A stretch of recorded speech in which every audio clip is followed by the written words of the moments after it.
আজকে আমরা গিয়েছিলাম উত্তর গুজরাট রাউজান চট্টগ্রামের অন্যতম সুন্দর একটি মন্দির শ্রী শ্রী অন্নদা ঠাকুর আদ্যাপীঠ রামকৃষ্ণ সংঘ।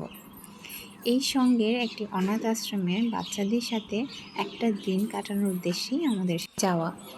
মন্দিরটা এতটাই সুন্দর এবং একদম নিরিবিল একটা পরিবেশ, যেখানে গেলে আপনার মন ভালো হয়ে যেতে বাধ্য।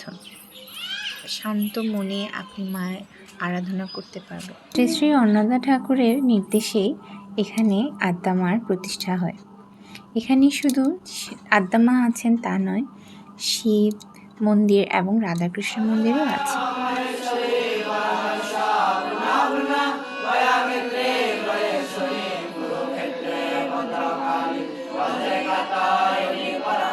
মায়ের ভোগারতিতে সমবেত কণ্ঠে আদ্যাস্তোত্র পাঠ করা, কীর্তন করা, এর মাধ্যমে পুরো দিনটা আমাদের কেটে গেল।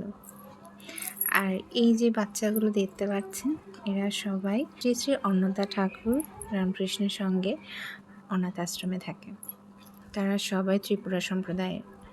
তাদেরকে দেখে এতটা আনন্দ লাগছিল, তাদের জন্য কিছু করতে পারাটাও অনেক ভাগ্যের। এর আয়োজনে ছিল দুপুরবেলার অন্নপ্রসাদ গ্রহণ আর অনাথ আশ্রমের বাচ্চাদের বস্ত্রদান। এত সুন্দর একটা আয়োজন করেছে SSC 92 ব্যাচের বৈদিক।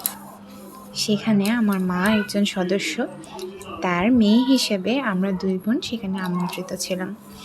তাদেরকে অসংখ্য ধন্যবাদ আমাদেরকে এত সুন্দর একটা দিন উপহার দেওয়ার জন্য। আসলে মন ভালো হয়ে যাওয়ার মতো একটা জায়গা। সেখানে যতক্ষণই ছিলাম খুব ভালো লাগছিল, খুব সুন্দর একটা পরিবেশ। যারা চট্টগ্রামে, তাদের অবশ্যই এই আদ্যা মন্দিরে একবার ঘুরে আসা উচিত।